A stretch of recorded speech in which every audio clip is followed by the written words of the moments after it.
Hello, everyone. Welcome to the show. I'm excited to be joined by my friend and business partner, Mr. Michael Vincent, Mr. Podcaster Extraordinaire. I'm sure you've seen him on the air over the years, and we work together on fuel reduction, emissions reduction, and plastics waste reduction, all with net savings and monetary benefits. So it's a win-win. Yeah, absolutely. It's a win-win-win. Win-win-win. Right. And however many generations behind us just keep counting a win every time a generation comes up, right? Just win. We're winning all over the place. That's right. We're like Charlie Sheen, really. We're winning all over. We're not winning like Charlie Sheen. That's not true. That is not true at all. I retract that statement. But no, it's fun because we get to help companies go greener, be cleaner, right? Save money at the same time, save money. So that's why I always say it's a win-win scenario, because no, you're absolutely right. In sustainability, there's been things that have rolled out with engines and different things over the years that always cost more and more and more. The new tier of engine. Oh, yeah. Oh, by the way, it costs $20,000 more for that, but this is a net savings. What we're doing with fuel and with plastics. So that's fun. Yeah, absolutely. And more. I mean, speaking of more, I mean, Texas is trying to pass a law where $400 tag renewal fee for an electric EV, for an electric vehicle. And a $200 fee every year because of the lost taxes on fuel consumption. Oh, yeah, that's true. Right. Yeah. You're going to be consuming less fuel. So that tax is going away. Right. Well, no, they're going to charge you if you're an EV. And you don't. Yeah. You're going to pay it anyways. Right. It's like sending your kid to a private school, but you pay school taxes anyway. Right. So I lived in Texas for a while, and they have no income tax. Right. No state income tax. However, the property taxes are considerably more. I bet you are right. They definitely are. So when you do the benefit analysis, it's almost a wash, Yeah. And then you got your property, and then your sales taxes and all that other kind of stuff get a little bit crazy. But yeah, you're right. And new technologies, new things that cost more. Cyber fuels actually saves you money. Right. And it's not like you're paying X here and you're saving X minus Y. No, net savings. You're above and beyond the cost. You're saving a lot of money, man. A lot of money. It is. We're with the average fuel economy improvement, we are averaging 10 to 20% lower spend on fuel. Right. Yeah. And we've got a money back guarantee, which you click that below. It's a money back guarantee of at least 10% fuel economy. That's right. There you go. At least 10% better. So let's say you're one of the, you only get 10% savings. That's pretty good. I'll take 10% off a gallon right now. Right. Exactly. Yep. Yeah. So we're averaging 20% with all of our field studies, but we guarantee at least 10, but we're averaging 20. So it's a pretty safe bet on our side as well. Yeah, no, it really is. I mean, come on, I'm going to go down the street and my fuel just dropped 36 cents. Just like that per gallon. Right. That's not bad. Not bad at all. Not bad at all. Not a bad at all. I'll take it. Right. So on that front, you and I are talking about today, our big topic is the big news or the big insight for today. It's where does oil come from? Because it isn't dinosaurs. And so that's been a scam that's been perpetuated on me since birth. Right. Fossil fuel. What do you think about when you think about fossils? Dinosaurs. Right? Of course. Who doesn't think that's a dinosaur? But everybody, listen. Lightning McLean thought it was a dinosaur, right? I mean, in the movie Cars, didn't Lightning drive for like Dino Fuel or whatever it was? Dino Fuel, that's right. Oh, yeah. And I love the subheadline. It's on iflscience.com. The subheadline is No, you're not pumping Velociraptor juice into your Volvo. Right. I love So it. good. What a subheadline. It is really excellent. As a matter of fact, it's really, really Oh, good. man, that's funny. Uh, But, I really didn't know, frankly. But when you read this article, it talks about that fuel, that oil, and that gas, which I'm just going to show a picture up here. That oil and that gas is actually from trillions of algae and plankton under the earth. They go and they permeate up until they reach a rock that they cannot permeate. And that's why you have to drill down to get to it, right? It's down there deep. Yeah. Basically. So and they filter down to the bottom of the ocean and they just get covered with sediment and it just keeps going like that, right? The article is awesome because it even talks about the fact that even though, a T-Rex with his little arms probably isn't going to swim and is going to drown and sink to the bottom, he's probably going to get eaten before he has a chance to become exactly. right. Yep. It talks about it has to be a completely oxygen deprived environment, basically, for that material to then decompose essentially and become an oil, right? So it takes a long time. Hey, I'm curious. Have you ever had a stack of leaves you put off in a corner somewhere and you let it sit for about a couple of months? Then you go and rake it up and there's literally an oily substance on the bottom of that. Yeah, it's like a mildewy type of slime type of thing. Yes. Right. Yeah, of course. Right. I mean, that's why you got to take them off your lawn. It'll kill your lawn. Yeah, it will absolutely kill your lawn. But that's the closest analogy I could think of is that material, that plant material basically is breaking down, decomposing. It's in an oxygen deprived environment and it becomes oil and the gaseous part of it floats to the very top.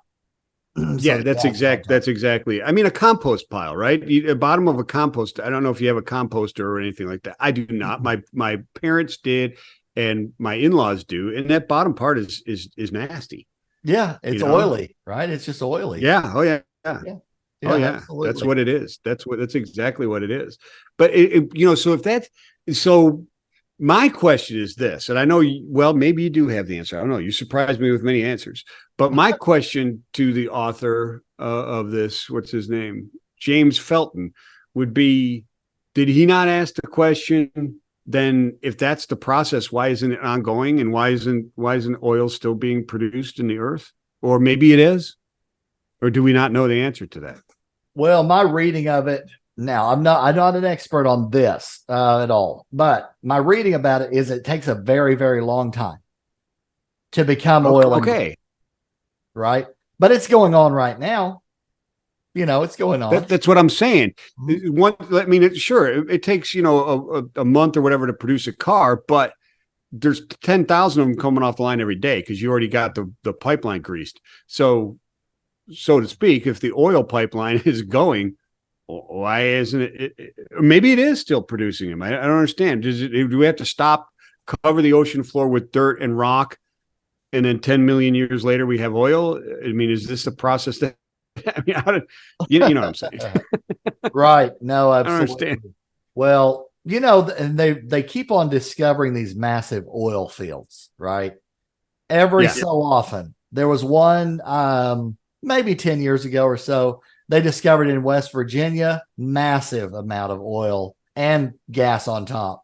Out there, they've discovered it in Pennsylvania. They've discovered it in the ocean. They keep on running into these big, big pockets, if you will, of oil and gas. And we're drilling, and the drilling doesn't stop. There's obviously a lot of alternative things going on in the market, and that's always interesting. But we're very, very dependent on petroleum as a society, for sure. Yeah, there is. You're right. And the only reason we're trying not to is because of it's not clean to burn at the present moment, right?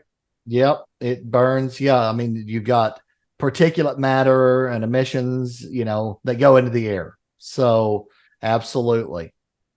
That's right. So who's to say the solution isn't to burn it just clean? Yep. Right. Burn it very, very clean. And that's one of the things I've always heard about CNG is it burns very clean. Burns very clean, very little particulate matter going out. However, it's very dry as well. So you got to consider that when you're considering, am I going to run CNG on my big rig trucks? There's a maintenance side to it as well. So you have to consider that for sure. And so by dry, you mean there's no lubricity to it. Right. There's no viscosity. There's nothing. It's not helping the engine. It's causing more wear and tear on the moving parts. Right. Right. Gotcha. And one thing I learned years ago is, how the ultra low sulfur diesel. Yeah. Okay. The more sulfur they take out of diesel, the less lubricity it has. And I didn't know that till maybe 5 years ago or so. But I didn't know that until today. Sulfur they take out, it makes it less lubricious, basically. Lubricious. So, yeah. Is that a real word, or did you make that up? I don't know. Actually, I might have just made that up. It's more lubricated. That's for sure a word. I'm gonna. I think that's a new. I think that might be like. I don't know. It might be Taylor Swift. Taylor Swift's new album might be called Lubricious. I need to coin that phrase, lubricious. If we're playing Scrabble, I'm challenging right now. I'm not so sure lubricious is an actual word, but I like it. I like it. No, I do know lubricity is a for sure word. Lubricity absolutely is, and lubricious should be if it's not. Another thing I learned in working in this whole fuel world with engines, there's a test for lubricity. Okay. 2 sheets of metal, and they put whatever substance in there, call it grape jelly, peanut butter, oil, whatever. Okay. They do this back and forth. And then at the end, they measure the amount of scratching that's going on. And that is your lubricity measure. Really? Yep. Exactly. Wow. Okay.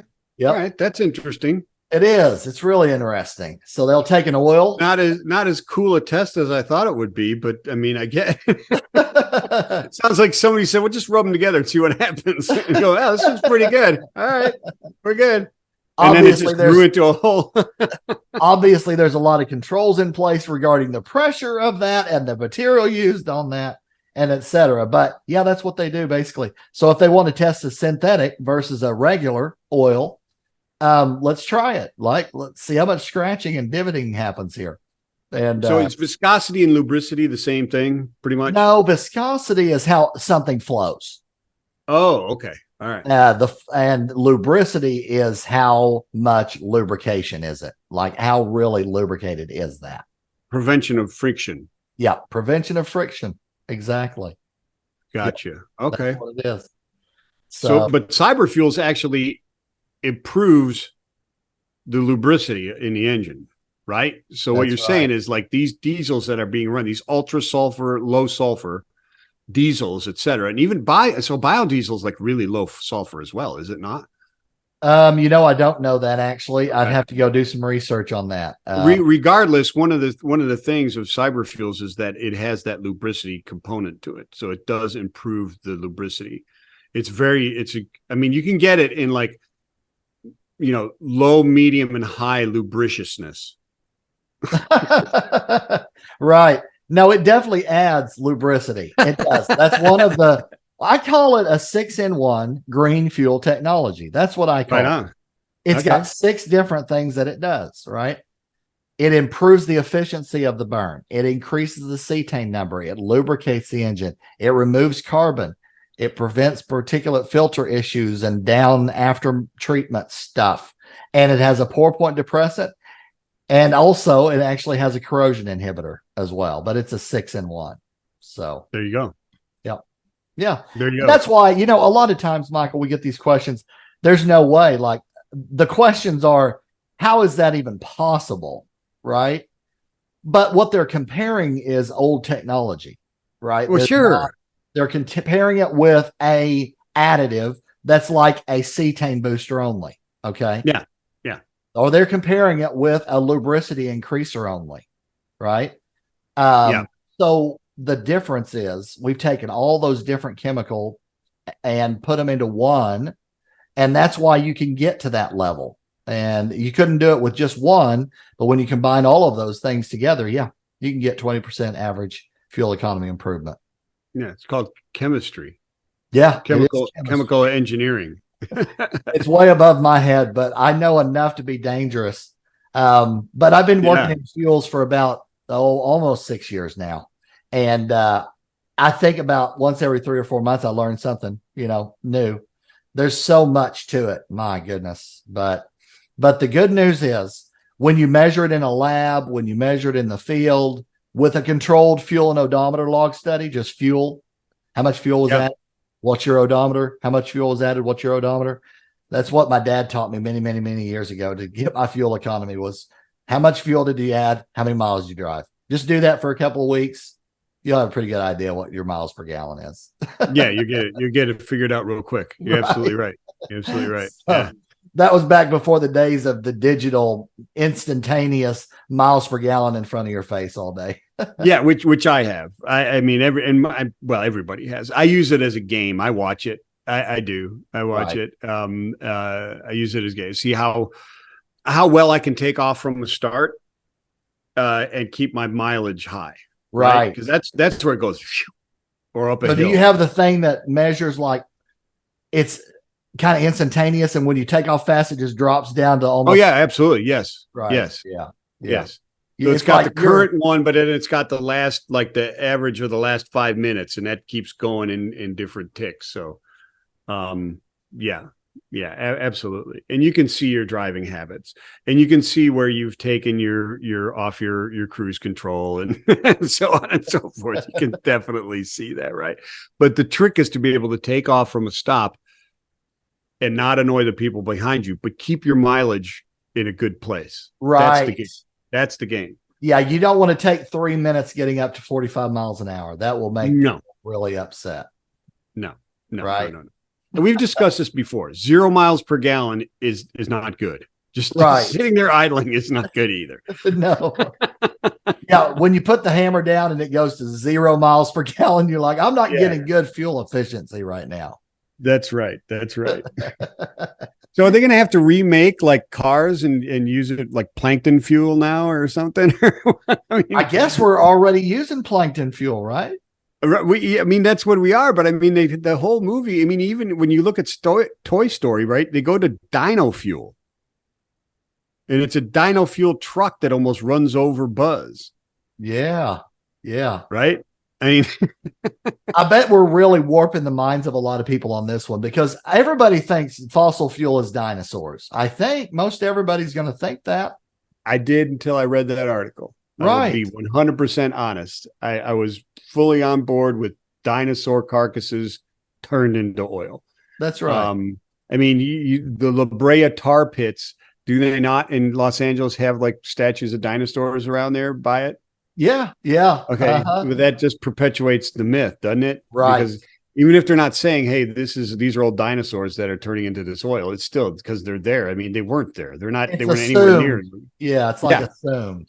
It's an implication. You're implicating the whole thing, right? So Right. Well, now we know, and our viewers and listeners know, it is not dinosaur carcasses that drive your engines around town. Well, specifically, the article says not your Volvo.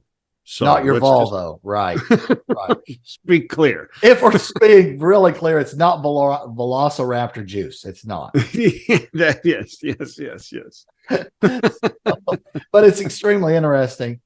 I love this kind of stuff. But yeah, it's basically it goes, it goes through its process, then it permeates up until it hits a rock level that it can't permeate, and that's where it's at. And then you got to drill. And you got to drill down to it. And if you can't permeate, then you get tar pits. That's right. I guess. I mean, right? I mean, that would be it. If there's an earthquake or something, it could allow it to spill forth. Right. Yeah. I would be interested to know how in the world tar pits were formed, but that's probably another show. It is for sure, because we're almost out of time. We are indeed. Well, Michael, as always, it is fun discussing this realm of fuel and sustainability and Amen. greener, cleaner stuff with you. So that'll do it for this week. But thanks again for coming on, Michael. Of course, man. I'll be here next week. Absolutely. We will see you guys again next week. Until then, take care. We'll see you soon. Peace and love, everybody.